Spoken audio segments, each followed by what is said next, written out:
Erst.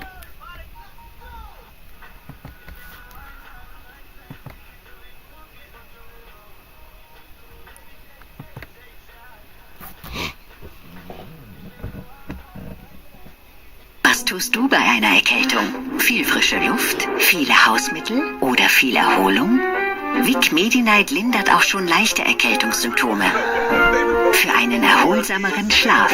Vic Medi-Night, Österreichs Nummer 1 Erkältungssirup. Über Wirkung und Möglichkeiten. That Charizard wanted smoke with everything. He was always on timing. It didn't matter what region or generation. Charizard said, I'm coming back and putting in this work. It seems like for everybody, Charizard is a go-to pick for... So, let's talk about the fictional elephant in the room. On a surface level, Saiyans from Dragon Ball and Viltrumites from the comic Invincible are pretty similar in a lot of ways. To my knowledge, this thing that Greninja...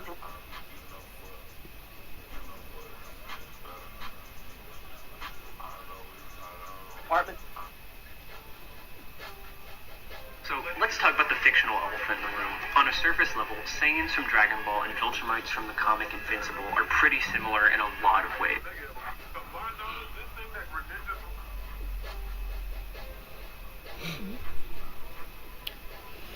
Gut, das Ding hat gestartet.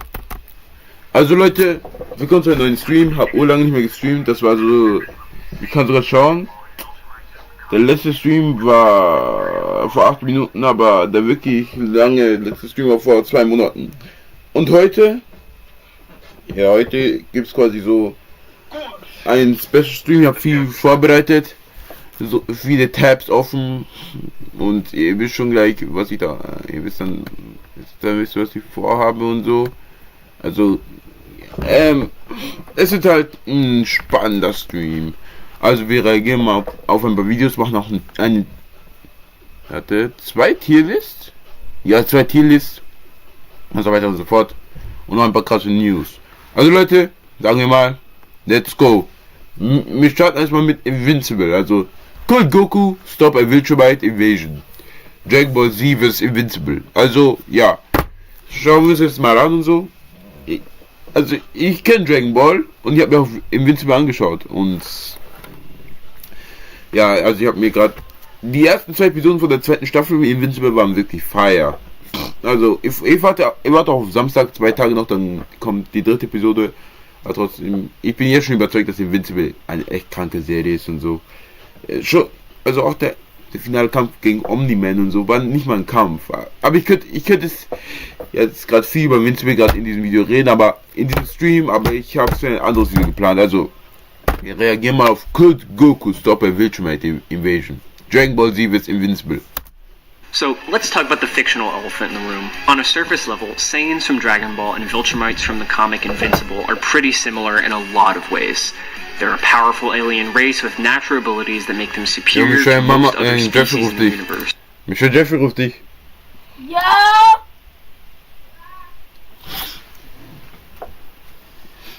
Nimm deine Stufe, weil... Was? Schneller Stream an. Mhm. Kann man mich dann sehen, wenn ich rübergehe? Vielleicht. Was? Warte, lass ihn mal herkommen. Warte. Ja, man könnte.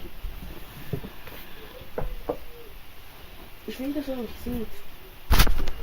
Besser? Wie viele Leute sind auf dem Livestream? 0. Jetzt. Warum mache ich denn so? Eine. So.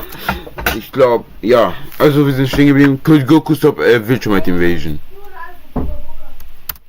Using this power, they conquer worlds, and it seems to be something woven into their very nature. Oftentimes, they send one single member of their race to conquer an entire planet that they deem easy to capture, and when they have kids with the species of another planet, they almost always take on a mix of both traits while keeping the immense power of their respective kind. Both of them almost went extinct and had their home planet destroyed. So what if a Viltrumite invasion replaced a Saiyan invasion in Dragon Ball? Would the Z-Fighters be strong enough to hold off the massive army of superpowered invaders, or would they be overwhelmed by the might of the former strongest empire in the universe? Let's find out. For this video... Also wenn so ein Omni-Man eigentlich kommen würde, Ich glaube so, Goku, Saiyajin Saga mit Kaioken könnte Omni-Man besiegen. Ich sag's wirklich und so. Ich bin ehrlich, aber ich weiß nicht, wie die Wildschweine in den Comics sind. Die Comics beginne ich halt zu lesen, aber ich glaube, das ist auch Spoiler für mich. Und auch, ja, Spoilerwarnung, ihr wisst eh. We will be directly replacing Vegeta and Nappa. Kannst du mir mein Handy geben? Wo ist dein Handy? Da auf meinem Bett. Gehst du weg? Ja, ich mach Essen. Soll ich dir helfen? Nein. Aber benutzt die Sahne. Nein. Aber wozu hast du denn die Sahne gekauft? So. From the Saiyan saga with the entire Viltrumite invasion force from Invincible when it was at its hypothetical peak, including some of the strongest Viltrumites like Conquest, Thrag, and Anissa. This means that we are using Goku after his training with King Kai. Let's cover the conditions of this battle, how strong both sides are, and who I think ultimately would win this fight. As I've only briefly spoken about Viltrumites as an entire race before, and I've talked about Goku a lot, let's begin with the Viltrumite race, how they invade planets, and how strong they are. The Viltrumites were once a race that actually were nearly identical to humans, but with advanced technology, eventually using said technology to develop into the superhuman race we know today, which actually gave them a genetic and cultural superiority complex, which made them wish to conquer all other races across the universe. This eventually led them into a civil war on their planet in which only the strong Viltrumites eventually survived. Thus began an era in which Viltrumites would send... Boah, imagine, du bist ja bei Wildschweine und dann hörst du, es gibt sowas wie eine Purge, Mann. Also, wir haben basically, es wäre doch, wenn ich quasi Wildschwein werde, ich würde sowas, also, ich würde nie überleben, ich würde sowas nicht überleben, so, denn wie schon das erklärt wird, es gab so eine Wildschwein-Purge und so, egal, also sogar ich kann null kämpfen, also ich war letztens so, ich habe gerankt mit einem Kollegen, also, und ich habe basically ich habe den Kampf nicht mehr ernst genommen und so, hab irgendwelche Scheiße abgezogen und trotzdem, also wäre es wirklich ein Street Fight gewesen, ich hätte verloren und so. Und ich mit Virtual Powers, ich wäre quasi Homelander, also Man Baby, der nicht mal kämpfen kann und jemand, der auf dieselben Kraft wie ich hätte, könnte mich easy overpowern und so. Also, ja, das wäre GG's für mich, welche Virtual, GG's. Aber es werden auch Kinder, was sind auch Kinder da? Ah ja, Kinder, Virtual-Kinder altern schnell und so. Aber ich glaube, ich werde als Wildschwein auch dieses Training bekommen von meinen Eltern und so, wie man kämpft und so. Und ja, jeden besiegt. Ja, das ist sicher bekommen, safe. Massive armies to invade planets, completely overpowering them without any warning. However, eventually the size of their empire compared to their population made it so invading with full armies became essentially impractical, and thus they began sending single members of their race to conquer planets. This is the mission that Omni-Man fails to do in the first season of Invincible. For this reason, we will be assuming that Viltrumites consider Earth essentially ready for invasion, and thus are sending an entire army to invade it. Now, the exact population or size of the Viltrumite army is not exactly given to us, especially at its peak. Databooks purposely do not tell us the population of the Viltrumites, but for the most part, given how they remain in their physical prime and that their race is literally all based around being the strongest and weeding out the weak, it's safe to assume that a majority, if not all of their population, could be considered part of the army. Now, how many Viltrumites are actually in the population? Again, while we aren't actually given an exact number, we are actually shown almost the entirety of the Viltrumite population when the Scourge virus wipes out almost every single Viltrumite until less than 100 are alive. During this period, every Viltrumite who dies to the virus is placed into the orbit of their home planet Viltrum until it forms into a massive ring kind of like Saturn. Rough calculations have estimated that this ring has more than 10 quadrillion bodies in it, meaning that the Viltrumite population at its peak was at least this massive. This means that any small percentage of the population, whatever... Ich glaube, deshalb möchten die andere Planeten konkurrieren und so. Das ist kein Platz. Wie groß ist Viltrum? Das ist das fünffache von der Erde sein oder so, keine Ahnung. Und, Alter, also 10 Quadrillion overpowered Superhumans, also wenn es quasi sie als in deren Peak die Erde angreifen, also die Erde übernehmen können, da könnten sie gleich die Justice League, Avengers, Guardians of the Globe, Air Force One oder irgendwas oder keine Ahnung, die Z weiter reinwerfen. Sie schaffen das nicht. Die Viltrumites würden gewinnen. Whatever amount was considered to be within its army would still have at least tens of billions of members in its ranks. So, how strong are these Viltrumites? For this video, we'll be giving Viltrumites a strong benefit of the doubt and using some of the more potentially impressive, though substantially more ambiguous feats of the series, and assuming that they apply to the average Viltrumite warrior. Now, the first and most impressive feat to go over is when 3 Viltrumites were able to destroy the planet Viltrum while its core was unstable. In my collab with Mr. Perfect Cell, I've gone over how this feat is oftentimes, in my opinion, over-exaggerated, and a lot of factors went into making the destruction of the planet possible. But, in short, they don't even think they would survive the explosion if their synergy was off, likely meaning the planet's destruction does not scale to their basic AP or durability. Still, if you want to use this, most calcs agree that this is multi-continental in strength, with some putting it actually at planetary level. The other most impressive feat in the series is even more ambiguous and only happens in the cartoon and not in the comics, with Omni-Man saying he pushed a meteor the size of Texas. Now, how much effort this took, the speed of the meteor, if it was actually the size of Texas, and all other information like that are never really described to us, as we never actually see Nolan do this feat. However, when giving Nolan every single benefit of the doubt, this feat might possibly be moon level in strength. For speed, the best and most cut and dry speed feat in the series is when Alan the alien flies from outside of the solar system to Earth in about 12 minutes, which is about 60,000 times faster than light. Now, many people have argued that these speed feats aren't valid, as when flying at high speeds in Invincible, they actually warp space-time in order to do so, and this doesn't scale to their flight speed. However, even ignoring the statements that characters are able to react to their own flight speed, the actual section of the Invincible handbook discussing this ability to warp space is written as a hypothesis, and the relationship between flight speed and teleportation is never outright confirmed officially. Aside from their strength, speed, and the ability to fly, one of the most important aspects of a Viltrumite is their stamina, or rather their technical lack thereof. Once a Viltrumite has mastered the ability to control their smart items, they essentially lose the ability to become tired. This is shown just through feats of them traveling continuously for weeks on end without stopping, but also from the Invincible handbook, which just straight up says Viltrumites are essentially inexhaustible when it comes to stamina. With all that explanation aside, let's... Ja, okay, jetzt dann. Also, die Viltrumites können basically nicht müde werden. Und also sie könnten für Tage, Wochen lang kämpfen, ohne müde zu werden. Ja, okay, das ist GG's. Ich sag's euch. Keine Chance, ich sag euch, keine Chance. Let's go over the power of Saiyan Saga Goku, or Viltrumite Saga.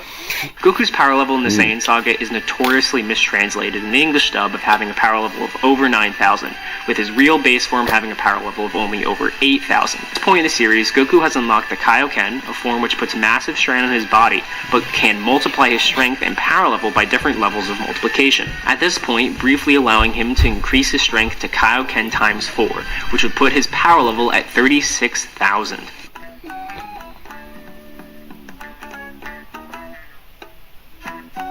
Was hat er geschrieben? Okay, I say 36,000 instead of 32,000 for this entire video. It doesn't change the outcome of the video, but it's an obvious mistake.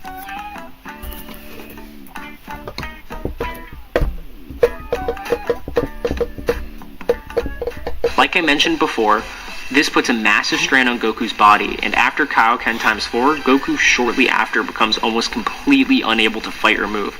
Thus, for scaling Goku, I will just talk about how strong his base form is and go from there. As a baseline, there are 3 moon-busting feats in Dragon Ball to go over. Roshi destroying the moon, 23rd Budokai Goku stated to be moon level, and Piccolo destroying the moon. As a baseline, this puts moon-busting feats of strength somewhere in the power level in the hundreds, as Goku's Kamehameha at the time was 910, Roshi's buff form was somewhere higher than 139, and Piccolo's power level at the time being somewhere between 300 and 400. Either way, with Goku's power level of 8,000, this would put him at a gracious lowball of being small planetary by the time of the Saiyan Saga. However, taking the statements that having a power level of 10,000 is enough to be a planet buster, and some calcs that actually put Piccolo's feet at large planet, we can argue that Goku at full power is actually closer to Dwarf Star level at this point in the series, while using the full power of Kaioken times 4. As for speed, at this point in the series, Goku is likely several hundred times faster than Light at this point, as Kid Goku with a power level of less than 200 has multiple light dodging feats, and we can just multiply his power level upwards from there. Aside from the Kaioken, Goku does not have any of the major hacks abilities he would pick up later in Dragon Ball Z or Super. Of course, he has Flight and can fire different kinds of Ki Blasts, but things like the Solar Flare or Spirit Bomb don't exactly add a brand new dimension to how Goku comes off as a fighter. So, knowing everything, who wins? As an individual, there is no question that Goku by himself is more powerful than any Viltrumite by a pretty solid margin, especially when he cranks up to higher gears of Kaioken. However, actually hitting them is going to be insanely difficult. Aber wenn quasi Goku von, like, wie so 10 Viltrumites gejumpt wird, ich glaube, er hatte keine Chance, also 10 Viltrumites jumpen Goku. Ich glaube, da hätte er keine Chance, aber wenn die Z-Fighter so kommen, er könnte so einen Vorteil haben, aber ich weiß nicht, wer so eine ganze Invasion stoppen könnte. Das ist meine Meinung, also ich sage nur, was der Typ sagt, vielleicht könnte meine Meinung ändern. For Goku, as he's majorly lacking in speed compared to them, even in Kaioken times 4. However, any Viltrumite is hit by an attack from Goku, they are likely getting knocked out or seriously damaged. One major argument in the Invincible verse is what I like to call the splat factor, where the notion that when someone is way stronger than you, if you attack them, you take damage instead. We see this most obviously with Thrag's children, but the problem is that there are similar instances where this actually doesn't happen.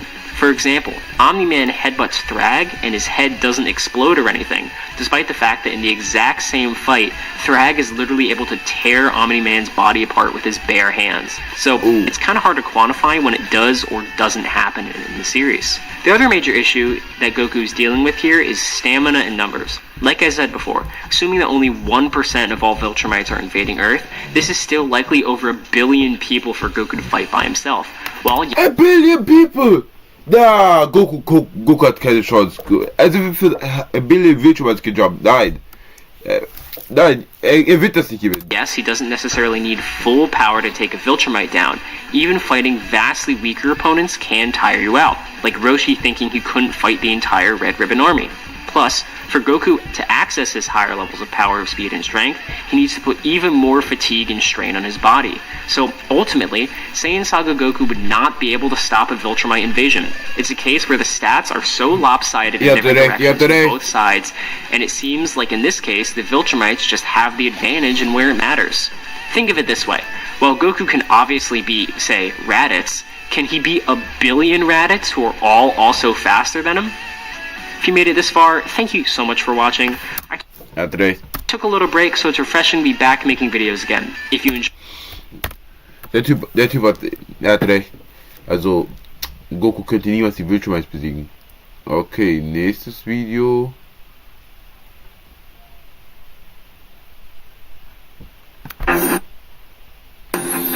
Ja. Oh, warte. Das Video kommt später. Warte, was? The most useless superpowers, ja. The most useless superpowers in real life. Superpowers are supposed to be something that only exists in fiction. They're typically needed to fight supernatural foes and threats. But when translated... Wir hatten gerade das mit dem Viltrumite, also komm, wir nehmen jetzt mal, ja, ich habe dann noch ein Invincible bezogenes Video hier noch, ja, was mit Invincible Staffel 2 zu tun hat. Und, aber hier schauen wir uns mal die Superpowers, die useless in real life an. Also, das Video ist von Olamasama. Ja, Olamasama, ich hoffe, ich habe es richtig ausgesprochen und wir reagieren mal drauf. Superpowers are supposed to be something that only exists in fiction. They're typically needed to fight supernatural foes and threats. But when translating some of these powers to real life, some of them kind of lose their value, whether it be because they're not needed or the fact that the average human can't use them easily. Last time we covered some of the most useless superpowers to have in real life, and I felt like making another one of those videos because, to be honest, I didn't even get through half the powers yet. So, here's a lot more that you will probably never use in real life if you had them. First off, we got the Infinity Gauntlet. And for this video's purposes, I'm going to be referring to the MCU version. As we all know, a gauntlet powered by all the Infinity Stones stones is extremely overpowered. Heck, even one of these stones by themselves is OD. Think about how many Marvel movies were centered around one Infinity Stone. There's a bunch of things each stone can do. You can make yourself stronger, warp reality, manipulate time, travel through space, mind powers, and have power over your own soul. This is so And the gauntlet just takes all these factors to the next level and makes you a one-man army. Power over your own soul. And the gauntlet just takes all these factors to the next level and makes you a one-man army. There's the fact that you can snap and wipe out half the life in the universe. Tony wiped out an entire army, and he can even pull a Thanos in. Use the stones to destroy the stones. Even though it's kind of stupid, but you get the point. But there's one very small problem. How many times are you going to use this thing? Think about it. If you got the Infinity Gauntlet... Ja, wenn man, also, man hat schon mit Iron Man gesehen, wenn man einmal schnipst, man ist tot! Nein! Aber für was ist das? Braucht auch Mind Control. Ja, okay, da. Ja, vielleicht. Ja, so. Der Infinity gar nicht so OP, aber trotzdem. Für was ist sie jemals so brauchen und so? Vielleicht Zeit zurückzuspüren. Okay, wenn man aber eine Sache verkackt hat, kann man Zeit zurückspulen, wieder rückgängig machen. Oder Mind Control. Wenn quasi von der Hauptschule abgelehnt wird, kann man so warte, habe ich sie oft richtig verstanden? Aber ich glaube, es wird so gemeint, so quasi, ich mach mal so, zum Beispiel, ich habe jetzt den Mindstone, ich könnte quasi, egal. Right now in real life, you're probably not even going to be able to wield the thing. Let's give you the benefit of the doubt and say you can actually... Ja, das Ding ist doch behindert schwer, Mann. Tu eine Hand darin. Na, du müsstest so richtig starker Typ sein. Nicht mal das stärkste Mann der Erde könnte so ein Infinity Gauntlet heben. This hunk of metal up, you get one use before you get deleted. This thing can only be used by the Hulk and Thanos safely because they can withstand gamma radiation. Last time I checked, us regular humans can't do that. Why do you think Tony got packed up when he used it? Heck, even one stone can't be handled by a human. Star-Lord tried to hold it and started breaking apart. This boy needed the power of friendship to save him. And if we're being really specific, Star-Lord wasn't even a full human back then in the first movie. So you'll probably get vaporized if you try to hold the stone. The most likely option for the gauntlet is that it will end up like the Nintendo Power Glove. It's so bad. You're gonna have this junk laying in the corner of your room collecting dust. Oh yeah, this is one gonna get a few of y'all mad. Next up, we're gonna talk about the gum fruit, or as it's actually known as the Hito no Mi Mado Nika. But for this video's purposes, I'm just gonna call it the gum fruit. This thing is basically pointless in real life. When you eat the fruit, as far as we know, your body becomes rubber and you have the properties of rubber. You're immune to electricity, can bounce back bullets. We're gonna come back to that one later, etc. This means you can kind of rocket around the place and you'll have some decent mobility. First off, we gotta acknowledge that this fruit takes a lot of mastery and training to even use properly. It took Luffy 10 years of extensive training to even aim his gum pistols well and actually get control of his stretching. So it's gonna take like 10 years for you to start throwing out East Blue Luffy moves. Not to mention the fact that you have to be creative enough to actually create your own moves. And this isn't a problem by itself, but I know when most people think of getting Luffy's fruit, they think about Gear 5 and all of Luffy's cooler moves. Bro, I'll keep it a buck. You might be lucky if you can even unlock Gear 2 or 3. You know how long it took for Luffy to awaken this fruit? He awakened his junk at 19, and he ate the fruit as a 7-year-old. May I add the fact that he was the first person to awaken this fruit since Joy Boy was alive. That means the fruit hasn't been awakened for like 800 years. That means mad people have had this fruit in the past and got murked before even attempting to awaken it. Luffy is literally the second coming of Joy Boy after 800 years. If you become one with the fruit's intentions, that means you're Joy Boy. And let me tell you this now, gang. You're not Joy Boy. And it was... Also warte, also was ich verstanden habe und so, also man braucht sehr viel Training, um überhaupt quasi in die Gum Fruit zu meistern und so. Also ich habe One Piece geschaut, aber ich bin so fertig geworden mit der East Blue Saga, mit der East Blue Arc und ja, also ich weiß schon G1, nein, G2, G3, G4, und G5 auch, weiß ich Bescheid, aber sonst, ja, also, bei mir wird diese Devil Fruit nicht essen und so, denn man kann auch nicht schwimmen, das ist auch schlecht.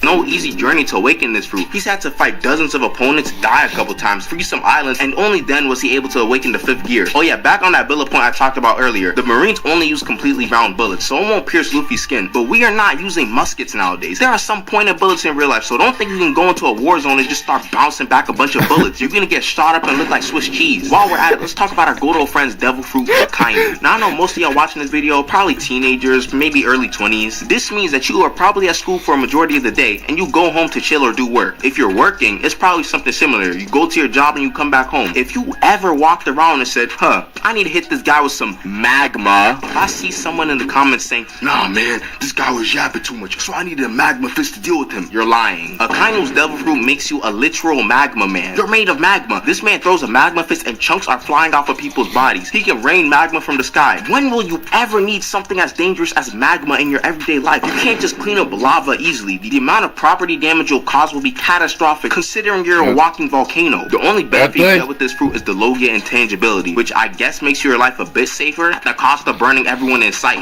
Hold on, before I get into my blue-eyed goat, if you've made it this far into the video, you might as well like the video and subscribe if you're new. I drop content like this every single week. Anyways, back to the video. We also should mention a certain man who's known as the strongest in his verse, and that's because of his curse technique in his eyes. However, basically all this man's bag is useless in real life, and I'm not talking about Infinity because that's realistically his only technique that wouldn't cause much chaos in real life because it's not too destructive. First off, we can talk about his domain expansion Unlimited Void. And for the sake ich weiß eigentlich nichts von Jujutsu Kaisen auch. Ich habe nur eine Episode geschaut. Ist eigentlich eine Schande. Sollte ich nachholen? Jujutsu Kaisen steht auch in meiner Liste, dass ich von die Serie nicht anschauen muss und so. Aber ich bin gerade momentan nicht so in Anime drin. Also Anime habe ich letzte Zeit viel geschaut, aber jetzt schaue ich nicht mehr so viel. Ich schaue Cartoons und so. Also ich schaue Adventure Time gerade und versuche halt dann noch Teen Titans zu schauen. Warte, ich habe gerade das Thema überflogen. Es ging halt darum, Gojos Kräfte und so. Ich weiß nichts über seine Kräfte, ich höre einfach mal zu. of this argument, let's assume we can use it on regular people because it would be completely useless if you couldn't use it on anyone. If you activate this domain, people are getting an unimaginable amount of knowledge in a short period of time. It's basically an infinite amount of knowledge. Basically, it's like being in a 4th period physics class after lunch. Your brain is being fried. Gojo used 0.2 seconds of his domain and all these people couldn't function in society for 2 months. Imagine you accidentally kept the domain open for like a second. You're basically making people vegetables if they get caught in it. Then we can talk about his actual techniques being red, blue, and purple. Now, the hollow purple memes are hilarious, but we gotta be realistic here. I know most of y'all watching are not murderers. Probably. So you aren't gonna send out imaginary mass and erase your teacher from existence. Seriously, if you are about to get mugged and you hollow purple someone, you're going way overkill. Look at what happened to Toji. So many buildings just have a crater in them now because he wanted to delete one person. Dedo even said it himself that Gojo can't run at full power when people are around. Unless you're insane or something and don't care for the people around you. If you ever encounter someone you actually need to fight, you better be in a forest or another secluded area. Because any move you throw out is going to destroy a large chunk of the area around you and likely get a bunch of people caught in it. Anyways, that's all I got for y'all today. I'd like to apologize for the lack of uploads and community interactions. I just got finished with midterms, but now, fortunately, I'm free from the shackles. I should be able to upload a bit more consistently and return back to normal. Also, thank y'all so much for... Krankes Video war das. Also, diese Superkräfte in Real Life, ja. Exactly how strong is Omni-Man compared to other heroes and villains? Welcome to Trick Theory, as we whip out... Okay, das nächste Video ist The Science of How Powerful is Omni-Man. Omni-Man, wir hatten es gerade schon im Invincible-Video. Omni-Man ist ein Kranker. Es ist wirklich ein Kranker und so. Aber ich sag euch, er könnte nicht Superman besiegen. Superman würde mir in die Boden wischen. Leute, seid ihr auch dafür, dass Omni-Man Superman besiegen kann oder nicht? Ich sag Omni-Man verliert no diff. Aber ich möchte mal schauen, wie stark er wirklich ist. Also, denn ich habe gehört, er ist in Mortal Kombat 1 und der Typ soll ein starker Dude sein. Also warte, das sieht leider bei der West nicht falsch aus. Begib mir mal.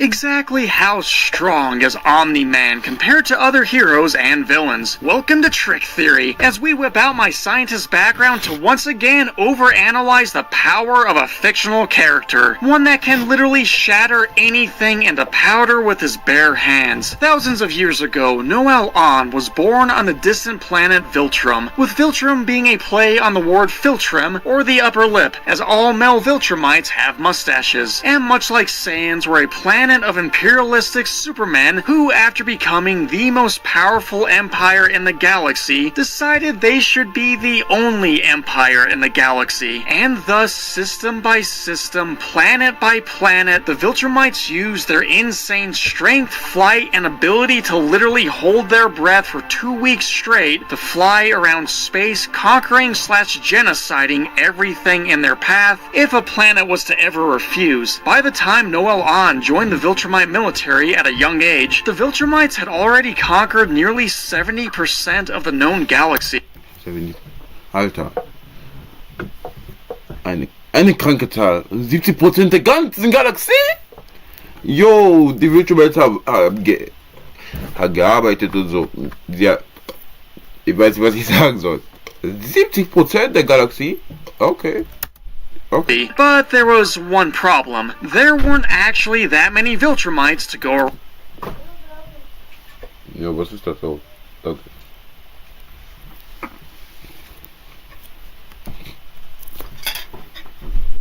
Brauchen Sie bitte Macaroni? Nein. Oben die?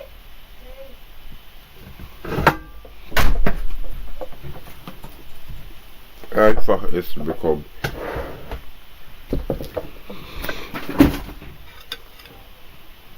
Na gut, dann machen wir weiter.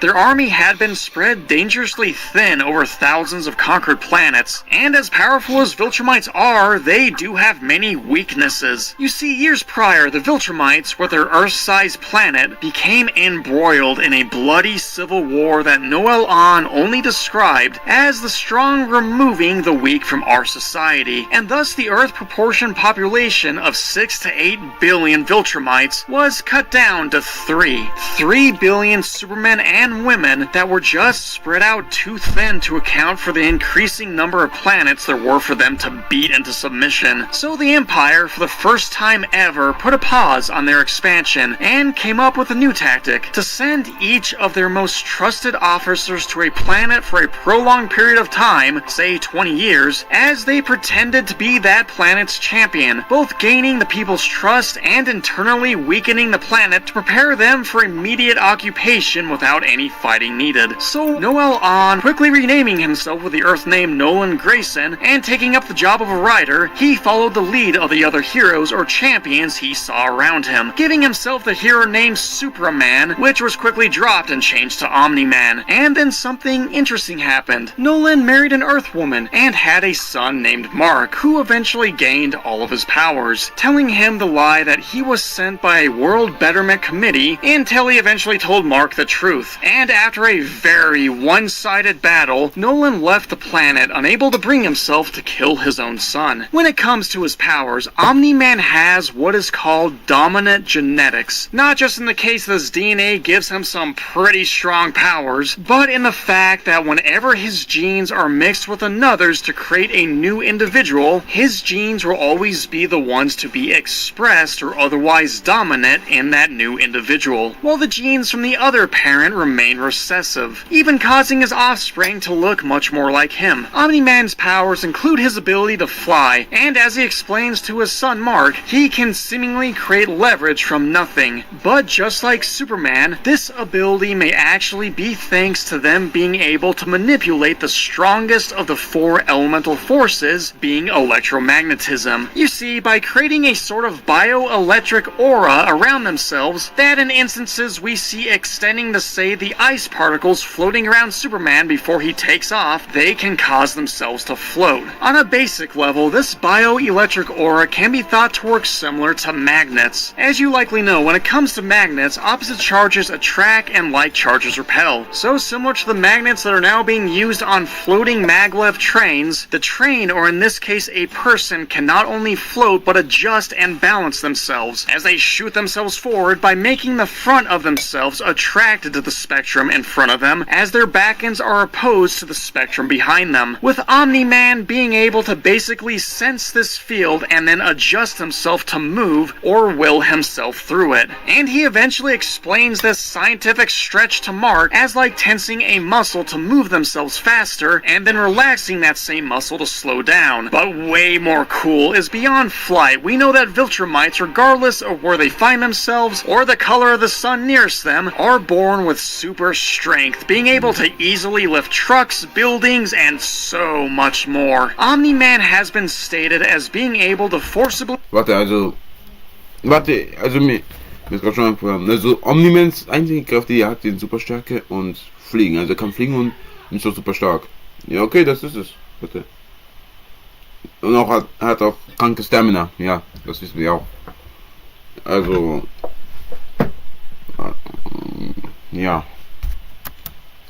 Lifts somewhere over 100 tons, or 200,000 pounds, which may be greatly lowballing what we actually see him do. As in Season 1, we see Omni-Man casually tell Mark that he once diverted an asteroid heading for Earth that was the size of Texas. This would mean that this massive asteroid would be around 270,000 square miles, and if we assume the density of the asteroid is similar to that of your typical metallic asteroid, we can assume that its density is around 5 grams per cubic meter. Then assuming that the radius of this asteroid is roughly 500 kilometers, or half the width of Texas, we can find its volume to be 5.24 times 10 to the 20 liters. And using the good old formula of weight equals volume times density, we find its weight to be 2.6 trillion pounds, or 1.3 billion tons. That's over 9,000 Mount Kilimanjaros, if you're wondering. We also see Omni-Man playing catch with Mark, who casually sends the baseball flying across the planet for approximately 18 seconds. For this to happen, the baseball would have to cover the circumference of the Earth, or 24,901 miles. For the baseball to make it all the way around the Earth in 18 seconds means that Omni-Man would be throwing the baseball at a speed of 1,383,101.64 miles per second, or close to 5 billion miles an hour, which is about 7,409 times the speed of sound, or what would be called Mach 7,409. When it comes to Omni-Man's speed, we see him easily fighting a dragon in Taiwan, then a few minutes later stopping a flood in Egypt, with him then stopping home for dinner, as he easily writes a couple of books in a day for his day job if he's given 2 keyboards to work with at once. He flies so fast that his neighbors only see a brief flash go by in the air, making them believe that they actually saw a ghost. In order for someone to look like they're a moving blur that only lasts for, say, 1/4 or 0.25 seconds, means that Nolan would be at minimum moving somewhere along the lines of 900 miles an hour as he slows down into his home. But this is all rather effortless for Omni-Man, as he is easily able to do interstellar travel to places and planets far beyond what we here on Earth would even be aware of, with Nolan being said to be able to fly at speeds rivaling starships that can reach star systems 4 to 10 light years away within 2 weeks or less. To find Omni-Man's speed, let's take the upper end of this and say that on average, it takes Omni-Man 2 weeks to reach systems that are 10 light years away. When we say a light year, we mean how far light that moves at 186,000 miles a second, or close to 671 million miles an hour, can travel in just one Earth year, with the answer being that light can move at a near 6 trillion miles a year. So Omni-Man, at presumably near top speeds, takes 2 weeks to travel a distance of 60 trillion miles, or 10 light years, means that he would be moving at 266,239 times the speed of light, or 178.5 trillion miles an hour. This is one fast guy. To go along with his bulging muscles and super speed that would let him instantly vaporize anyone who dared to stand against him, Omni-Man is blessed with an incredibly tough invulnerability to most physical attacks that anyone could think to throw at him, including extreme heat and cold. He has an enhanced healing factor that, much like when we went over Wolverine's claws and healing factor, his body's immune response works so fast to let him recover from life-threatening injuries in a matter of days, and his stamina is high enough to let him wage a one-man war, crumpling an entire advanced civilization over the course of a year. But the one fact that caught my attention is that the Viltrumite brain is able to go for weeks on a single gulp of air, and even survive for periods without any oxygen if it needs to, as the individual spends another day looking for a new planet to land on without suffering any noticeable problems. Along with that, their bodies are said to be able to run for weeks at a time without food, water, or even rest, which explains not only how Omni-Man gets around so easily, but also informs us on just how well put together and efficient their DNA and bodies are, and this Also Bildschirm sind einfach overpowered as fuck.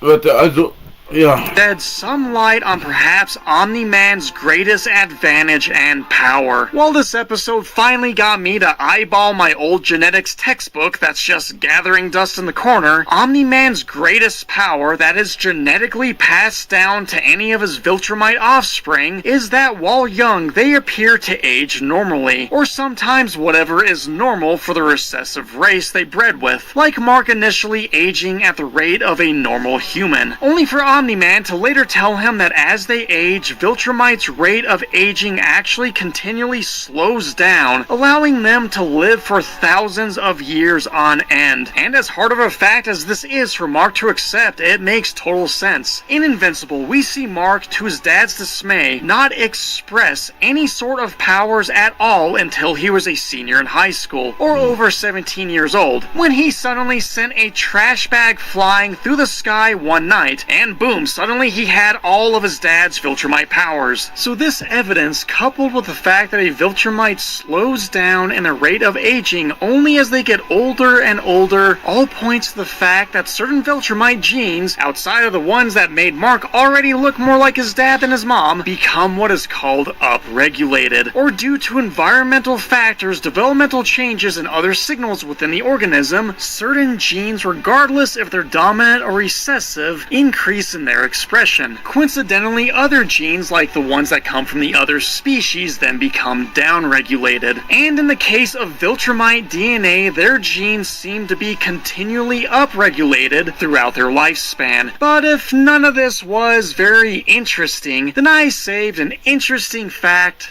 for last. As invincible as Omni-Man and his race try to make themselves appear, they are not invulnerable, as the US government figured out that as a race they are incredibly vulnerable to high-pitched sound. And at one point prior, a virus known as the Scourge virus was released on the Viltrumites, wiping out 99.9% of them, leaving das habe ich schon im letzten Video gehört. 50 left alive to rebuild the Empire, which worked a heck of a lot better than Batman's plan to subdue Plastic Man, who is scary powerful, and even powerful enough to take down the likes of Omni-Man and Superman. Keep in mind though, it's just a clever trick. See you in the next one. Exactly. Ja, auch gutes Video. Hab nicht so viel darüber geredet, aber trotzdem sehr informativ. Na gut. Jetzt. Wie schon. Aber jetzt kommen wir zu den. Na, die Videos kommen später. Aber wie ihr schon gehört habt. Steam Universe ist glaube ich in den letzten vor ein paar Tagen oder so. Oder vor einer Woche 10 Jahre alt geworden. Mein Lieblingscartoon ist Steam Universe. Die wenigsten wissen das, aber trotzdem. Also. Und es gab so ein Interview mit Rebecca Sugar, die Creatorin of Steam Universe. Und zwar, Steam Universe creator Rebecca Sugar strikes an optimistic tone about reviving the acclaimed animated comedy. The series, which she debuted in 2013, focusing on the titular Steam Universe as he lives with the Crystal Gems, was a hit with both viewers and critics. This series has returned to a revival previously through an original series concluded at the beginning of 2019. Also warte. In an interview with Variety to commemorate the 10th anniversary of the show's debut and looks back on the best of Steam Universe, Rebecca Sugar was asked about the possibility of reviving the show. The question was asked in context of Adventure Time Fuel Cake, a recent revival of another animated franchise that Sugar worked on. In the quote below, Sugar explains what it would take for a revival to happen and what that might look like. Also, in Kontext, also Rebecca Sugar hat ein Interview mit Variety geführt und da wurde die Frage gestellt, weil als Adventure Time 400 und Cake kam und halt Adventure Time wieder revived wurde damit, ob es vielleicht eine Möglichkeit gäbe, dass die Universe auch zurückkommen würde und so. Und da hat sie darauf geantwortet, I would really appreciate it if everyone who would be interested in a revival that would make a ton of noise and make it really known, because I would be thrilled to explore that. I think in this current media landscape, if there's a huge amount of public demand, then that is something that becomes impossible to ignore. I love the characters and I love this world and I would love to return to it, and I hope if everyone else feels the same as I do, I may have an opportunity to do something like that. I know these characters in this world very well, and there's so many interesting things in store for them and aspects of their personality that they are still grappling with, that I'm interested in exploring. Warte kurz, ich muss meine Nase putzen.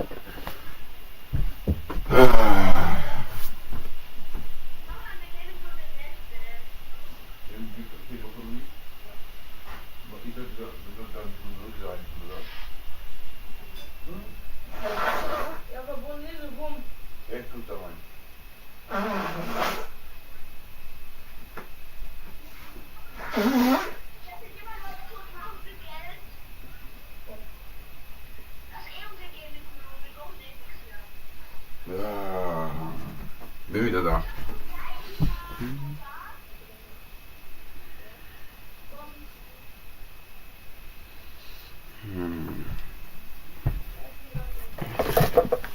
Okay, bin wieder da. Also wo du stehen geblieben? It's not an easy answer because there's so much, and I'm also so grateful to the Steven Universe team, the crew that I worked with for 8 years on the show. Thanks to them, these characters are so incredibly rich, and this world is so beautiful, defined. Even just our rules and our lore and this meaning behind why these characters are the way they are is so full that if I had an opportunity to work with them again, they really take on a life of their own. Also das bedeutet quasi, dass wenn halt sehr viele Leute quasi darum fragen, um ein Steven Universe Revival, dass es auch passieren könnte, dass auch Steven Universe revived wird und so. Ihr wisst ja eher so. Also halt, es könnte quasi möglich sein, dass Steven Universe zurückkommen würde, aber es könnte auch quasi nicht möglich sein. Also halt, wenn halt, also es sollen halt viele Leute darum einen großen Tour machen, darum fragen und so, um ein Steven Universe Revival, dann könnte es auch möglich sein, dass sowas passieren wird und so. Ihr wisst ja. Also, ja. Das war's halt. Und jetzt kommen wir zu einem Tierlist, auf was ich vorbereitet habe. Und zwar, wir ranken alle Steven Universe Songs. Also, ihr habt das Video auch bei George gesehen, ein YouTuber, soll ihr mal bei ihm nachschauen und so. Er hat halt alle Steven Universe Songs gerankt, also in einer Tierlist. Und ja, ich dachte, ich würde auch mal gerne sowas machen und so, denn ich höre mir alle Steven Universe Songs an, wenn ich so rausgehe und so. Und ja, einfach unterwegs mir ein bisschen Steven Universe an, die Musik. Okay, also beginnen wir mal mit dem Intro. Ja, das Intro ist einfach das We Are the Crystal Gems. Ja, eigentlich, ja, der Titelsong ist gut. Ja, ich finde ihn gut, ja. Also nichts Spektakuläres, er ist einfach gut. Okay, Love Like You. That's great. Der Song ist, der Song gibt mir so einen kranken Impact und so. Und ja, ich habe die Vollversion gehört. Er ist wirklich toll gesungen. Auch wenn für einen Endcredit-Song ist wirklich toll. Oh. Okay. Cookie Cat. Ja, der Song ist okay. Ich fand es toll, dass sie es auch im Future wieder gesungen haben. Und ja, ja, der Cookie Cat Song ist einfach Classic. Wer ihn nicht kennt, ja, der hat Steven Universe nie so richtig geschaut. S-Tier.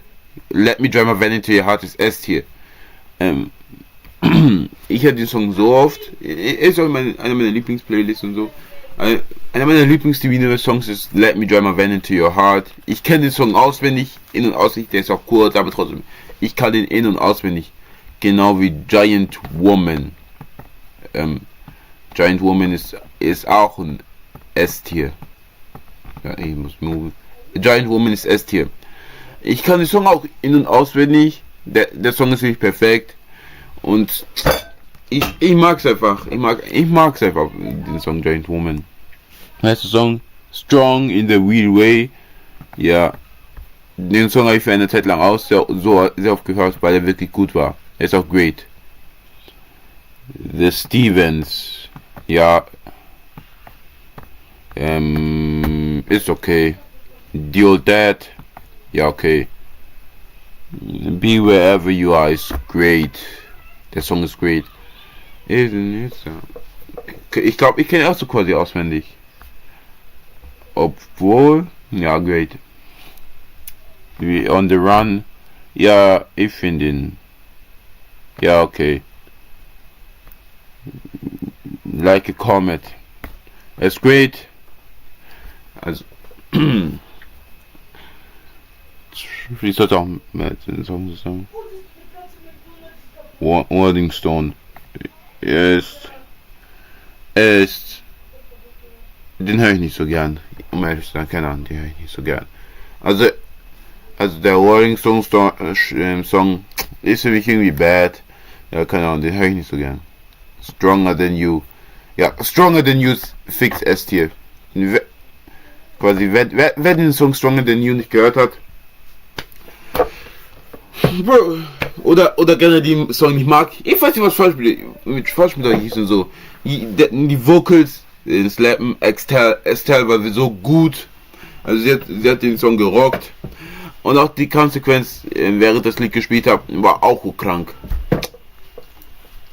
Full Disclosure ist auch S-Tier. Das war einer meiner Lieblingssongs des Steven Universe. Ich glaube, ich auch so rein. Ja, ich glaube so. Warte. So passt. Ich finde ihn sogar besser als. Den Song habe ich urlang nicht mehr gehört, aber ist jetzt in der Liste sogar. Warte, ist besser als Let Me Drive My Van Into Your Heart, Stronger Than You in Giant Woman. Full Disclosure, ich finde Zach Callison hat auch in den Song eine gute Performance geleistet und so. Und auch dieser Conny Klingelton, also der Klingelton von Steven, ja, im Hintergrund war auch krank. Und ja, das war irgendwie so emotional auch. Und ich habe auch diesen Conny Klingelton, wenn man mich quasi anruft, dann hört man es. Do It For Her. Warte, ja, ist auch. Ich mochte quasi, ja, ist. Ja, hier, great. Obwohl, Love Like You ist besser. Denn, ich finde halt den Collab zwischen Conny und Pearl wirklich urkrank. Generell, alle Pearl-Songs, sie slappen urhart. Pearl ist einer der besten Sänger aus der Serie und so. Nach Steven. Ja, den Song, ich finde ihn, ja, ist okay, ich höre ihn Ich höre nicht gerne. Manchmal skippe ich halt den. Ja, ich skippe auch den Song, wenn er kommt. Tower of Mistakes. Ja, ist auch. Ist okay. Ja, ist okay. Have you noticed? Ja, have you noticed that I'm a star? Is great. Warte. Ich glaube, das ist sogar die Synchronsprecherin von Marceline aus Adventure Time, ja. Die englische Synchronsprecherin von Marceline hat auch gesungen. Ist auch für mich ein Banger. Höre ich ab und zu so, wenn ich rausgehe. Ja. Something entirely new. Ja, der Song ist gut. Ja. Ja, also. Irgendwie die Ruby-Stimme war irgendwie für mich auf, aber ging so. Peace and Love on the Planet Earth ist S-Tier. S-Tier, fix S-Tier. Don't Cost Nothing. Ja, ist okay. Ist okay. Mr. Greg. Ja, der Song ist lustig. Also ist, ja, great. It's over, isn't it? Ist auch S-Tier. Sogar passt, oder? Ich glaube, die emotionalen Songs haben wirklich so gehittet und so. Also It's Over, isn't it? Sogar, ich glaube, ja, sogar der beste Person, den man hier aus der ganzen Serie. Also, ich finde so wirklich, ich weiß ja, Pearl liefert die besten Songs überhaupt. Auch noch die beste Performance. Why don't you, warte? Both of you. Ist, ja, der Anfang war auch so hart. Also, auch wenn ich den Song höre, gibt mir irgendwie so ein besonderes Gefühl, es ist S-Tier. I think I need to chip. Kenn ich nicht. Habe ich noch nicht gehört, aber ich kann es so schnell. Ich kann es so schnell hören. Ich kann es so schnell anhören.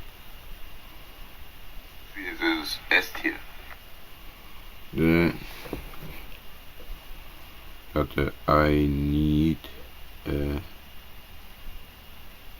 little change.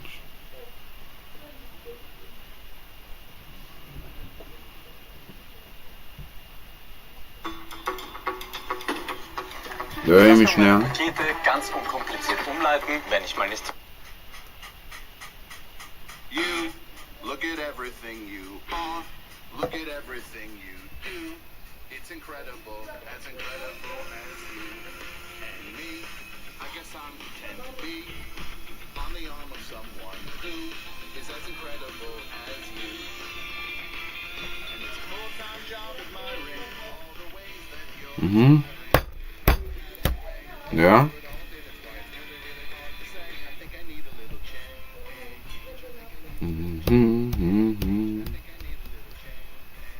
Ja, okay. Okay, das ist wirklich actually gut.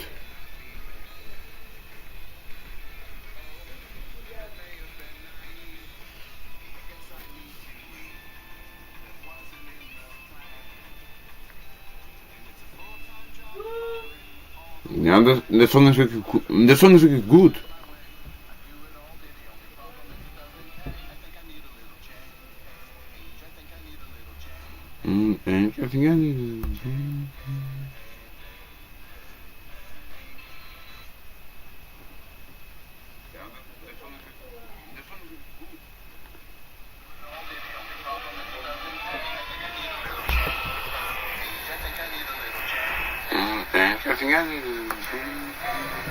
Ja, okay, der Song ist eigentlich ein Banger. Also der Song, warte, wo habe ich ihn jetzt hingetan? Wo ist, ja, da. Der ist actually ganz oben von gut. Obwohl sogar ein, ja, okay, das tue ich mir great. Den Song will ich ab und jetzt auch in meiner Playlist tun. Here comes the thought. Obedient S-Tier. Manche sagen, das ist der beste Steam Universe Song, aber nicht. Ja, erst hier Top 3. Hier comes the thought. Ist wirklich ein wirklich kranker Song. Emotional, war gut. Ist auch gut. Ich höre den Song manchmal runterzukommen und so. Also, hier comes the thought. Erst hier. I could never be ready. Ja, ich finde die Song gut. What's the use of feeling blue? Ah, das war mit diesen mit diesen Pearls und so. Okay, das war cringe, hätte ich nicht machen sollen. No.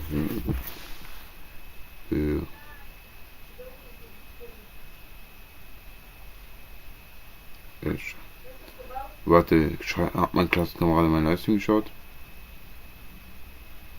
Oh.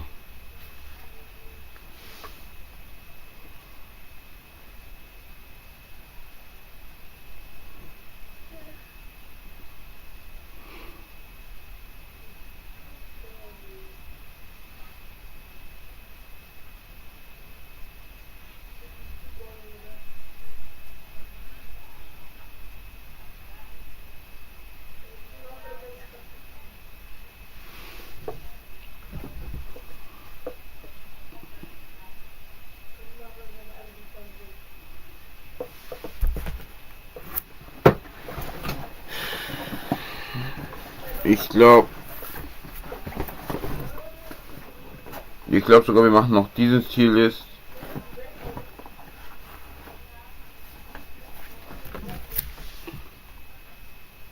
Über meine Tasche sollte es doch sein. Ich suche gerade etwas für einen Kollegen.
Ja, okay. Also, ja, okay, dieser Diamond Song. Ja, ich finde ihn okay. Ich finde ihn okay. Genau wie The Working Dead. Sadie Killer and the Suspects. Ich bin nicht so ein Fan von Sadie Killer and the Suspects, um ehrlich zu sein. Alle Songs sind okay. Ghost. Ja. Ja, Ghost. Ja. The Distant Shore. Auch ein Banger. Sogar, glaube ich, der erste Lepis-Song, den wir gehört haben. Die Lepis hier. The Distant Shore ist ein Banger. Ruby Rider, ja. Ja. Finde ich okay. For just one day, let's only think about love. Dieser Song ist ein Banger. Er ist great. Sogar. Ja, hier. Familiar. Ja, ich finde ihn so gut. Escapism. Escapism ist auch wieder so ein Banger. Warte. Escapism kommt hier. Change Your Mind ist kurz. Warte, wo ist Change Your? Ja. Change Your Mind ist kurz, aber gut. Ist hier bei. Ja, gut. Warte. Let Us Adore You ist jetzt von dem Film. So. Die Songs aus dem Film. Ja. Ja, hier bei Good. Happily Ever After. Ist auch ein Banger. Habe ich so, als ich Anfang des Schuljahres habe ich so immer gehört, als ich in der Früh so gegangen bin und so dieses Happily Ever After, weil es mir immer so gute Morning Vibes gegeben hat und so. Other Friends auch S-Tier. Warte, wo habe ich jetzt? Wo ist Other Friends? Bruh, da hier. Hier. Besser, ja, so.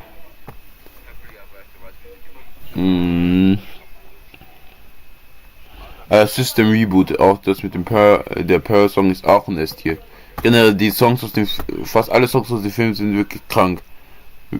Ja, Who We Are ist ein great Song. Ist great. Habe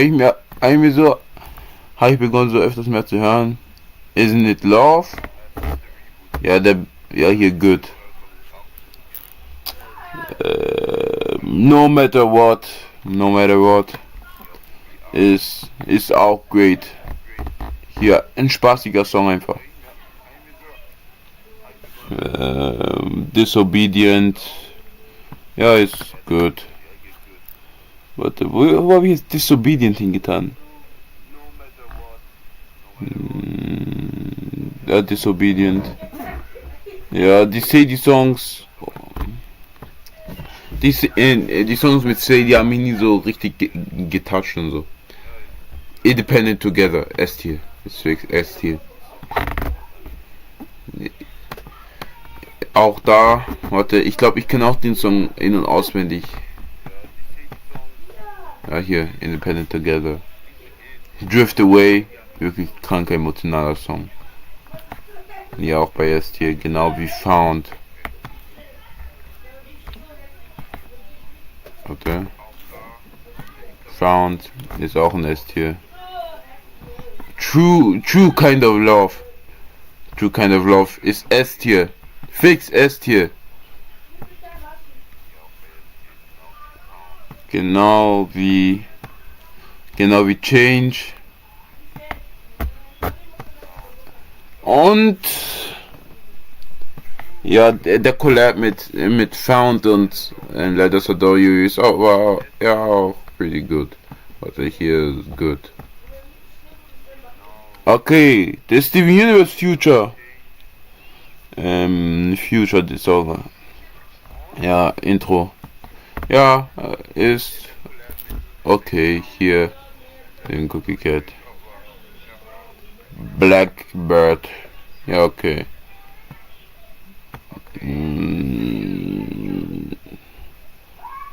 Why So Blue?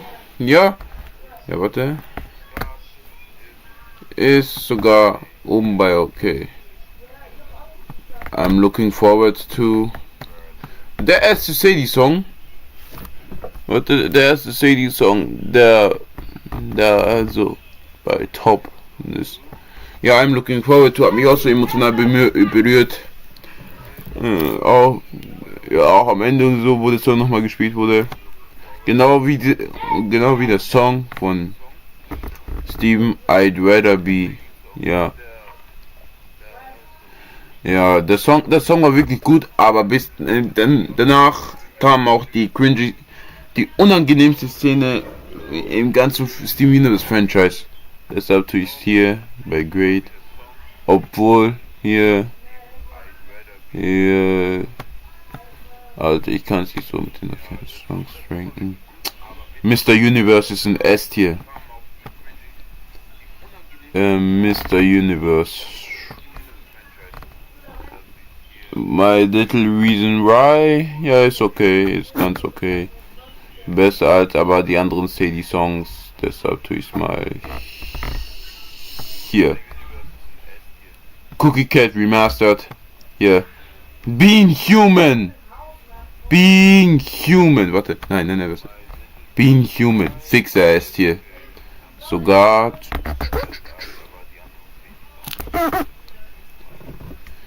Dieser Song ist der Steven Universe Song, der immer ein starkes Gefühl bei mir auslöst und so, weil es auch der Endsong ist. Viele mögen nicht, weil sie meinen, das ist Fahrstuhlmusik, aber Being Human ist perfekt für mich. Also ich muss mir ein paar Sachen verschreiben. Stronger Than You. Stronger Than You. Ja, warte, hier. Change. Hier, True Kind of Love is better than Distant Shore. Found, ja, passt dem, aber Mr. Universe. Hier. Obwohl so Independent Together ist besser als System Repair Change. Ja, komm. Ja, das reicht. Also das ist mein Steven Universe Song List. Rolling Stone ist ein guter Song, aber trotzdem. Obwohl, warte, Rolling Stone hat nicht so verdient. Alle Steven Universe Songs sind nicht schlecht. Also. Ja. Also das war's. Das war mein Steven Universe Tierlist. Seid ihr mit mir einverstanden oder nicht? Wenn ich nicht meine Meinung sage, dann ist mir egal. Das war's, habe ich hier runtergeladen.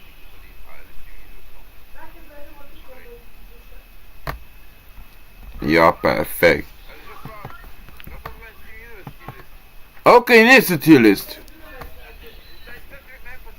Ist quasi ein DC Future Projekt, also wie hyped ich auf dem Projekt bin. Ich habe dazu ein Video gemacht, also ja, ein YouTube-Video habe ich dazu gemacht, wo ich alle Projekte erklärt habe und so. Und manche sind schon draußen, manche nicht. Also ja, ich gebe meine Meinung dazu ab und ja. Also beginnen wir mal. Also wie es gibt hier Hype, Big Hype, Mid Hype, bisschen Hype und Null Hype. Also das ist halt wie hype ich auf die Filme bin. Aquaman 2, Null Hype. Genau wie Superman und Lois oder The Flash, die neuen. Ja, Null Hype. Also die bei Aquaman habe ich null Erwartungen, wie gesagt, die finde ich im Kino anschauen. Superman und Lois. Ihr habt nicht mal die anderen CW Sachen geschaut. Weil ich keinen Bock hab drauf. Okay, Batman the Brave with Bold habe ich Big Hype. Obwohl, schaut's mal. Also, ihr wisst halt, wir kriegen das ist mal ein Live-Action Damian Wayne. Also, ich habe hohe Erwartungen, dass halt der neue Batman the Brave in the Bold Film auch was bringt und so. Und wir kriegen auch einen neuen Batman. Und auch Damian Wayne kommt, habe ich gerade gesagt, aber trotzdem, ich will es nochmal gesagt haben. Letztens sind meine Erwartungen hoch, dass das Projekt auch gut wird und so. Denn wenn die verkacken, ja, da ist es GG's. Okay, ich glaube, das ist The Batman Part 2. Batman Part 2 habe ich einen 100%igen Hype. Obwohl, was ist dann das mit Robert Pattinson? Ich glaube, keine Ahnung. Aber ich bin wirklich hyped auf Batman Part 2. Denn ich habe auch den ersten The Batman Film geschaut. Ist einer meiner Lieblings-Superhelden-Filme, habe ich schon gesagt. Ist einer meiner Lieblingsfilme generell. Und ich bin wirklich hyped. Ich bin wirklich hyped auf den Film, dass der Film was Gutes wird und so, dass der Film gut wird. Okay, Blue Beetle. Ja, ich habe ein bisschen Hype dafür. Der ist schon draußen, sollte ich mir anschauen, aber trotzdem. Ja, ein bisschen Hype habe ich halt dafür. Ich glaube, das sollte Creature Commandos sein, ja. Ja, Creature Commandos habe ich eigentlich. Ja, ein bisschen Hype. Ich schau mal, wie es werden wird. Und was ist das? Keine Ahnung. Ich sollte auch so ein Tier machen.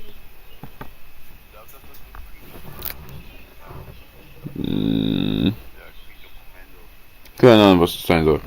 Aber die Authority, also warte, ich tue es mal bei 0 Hype. The Authority habe ich nichts davon gehört, aber ich glaube, ich habe auch Hoffnung, dass es gut wird. Also ein bisschen Hype habe ich auch drin dafür. Waller. War 0 Hype, war nicht der Fan von Waller. Eigentlich Suicide Squad habe ich nicht gestört, aber ich glaube, dass einmal diesen einen animierten Suicide Squad von DCAU habe ich geschaut. Ja, da mochte ich Waller nicht und ja, ich mochte auch ja, und die My Adventures with Superman war sie auch dabei. Sie war sick, aber nicht, aber yo, warte, ich meinte, also sie war auch nicht so krank für mich. Also man gibt eher eine Serie, bevor man Plastic Man irgendeine Art Spin-off gibt. Ja, okay. Swamp Thing, mein Hype ist big. Mein Hype ist big für Swamp Thing. Ich bin ein Swamp Thing Fan, ich bin ehrlich. Also Swamp Thing mochte ich in der alten Justice League Serie. Also die haben auch Hype, dass Swamp Thing kommt. Genau wie Booster Gold, 100% Hype. Booster Gold, my man deserves his own series. My man deserves his own series. Ja. Detective, keine Ahnung. Supergirl, Woman of Tomorrow, ja, mit Hype. Also ich schau mal, also ich weiß nicht, ob man die alte Supergirl von The Flash nimmt oder so, aber keiner. Aber ich trotzdem habe Hoffnungen, dass es gut wird und so. Also mein Hype ist mit für Supergirl. Ja, irgendwie, ja. Ja, ich weiß nicht, wie es wird, aber ein irgendein Supergirl-Film, ja, könnte was werden. Die neue Staffel Harley Quinn, ja, ich bin immer noch dabei, ein paar Folgen Harley Quinn noch nachzuholen. Deshalb ein bisschen Hype habe ich für die neue Staffel, keine Ahnung. Ja, die Green Lantern Serie, mein Hype ist auch damit dafür. Joker für Lia 2, mein Hype ist 100%. Das kenne ich nicht, aber deshalb habe ich keinen Hype dafür. Ja, warte! Jetzt weiß ich, was da steht. Das ist diese Wonder Amazon. Chaos in the Paradise heißt es irgendwie. Ja. Mein Hype ist dann. Ja, mein Hype ist auch so im Mittel. Und das soll glaube ich, John Constantine Serie. Keine Ahnung. Tue ich auch mal auf 0 Hype. Aber trotzdem. Ich glaube. The Batman. Ja, keine Ahnung, was es ist. Also. Ich glaube, ich tue es mal einfach so da mit Batman. Ich glaube, es soll The Batman sein. Okay. Penguin kriegt seine eigene Serie. Also ein bisschen. Kein Hype. Der Penguin, Mann. Ja, er ist so ein kranker Villain für mich. Irgendwas. Keine Ahnung. Ich hätte mir gern gewünscht, dass wir was mit Swamp Thing, mit Scarecrow gemacht haben, aber sehr so. Superman Legacy. Mein Hype ist wirklich big dafür. Big Hype. 2025 kommt er sogar raus. Also ich hoffe halt, Superman Legacy wird alles zerstören und so. Genau wie The Batman Part 2. Deshalb 2 große Filme in 2025. 2025 ist meiner Meinung nach ein Jahr, wo die Filme krass werden. Also das war mit meiner DC Hype Tierlists. Das ist auch quasi das Ende des Streams. Ja, ich habe auch andere Videos vorbereitet, aber trotzdem. Ich glaube, ja, der alle durchzugehen wird, wird halt nicht so toll. Ich habe zu viel vorbereitet, aber trotzdem, Leute, danke, dass ihr im Stream dabei wart. Und ich gehe mir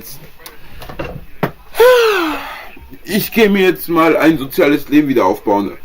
Vom ganzen Sitzen zu. Das ganze Sitzen. Dann habe ich jetzt Beinschmerzen. Wir sehen uns dann im nächsten Stream oder Video wieder.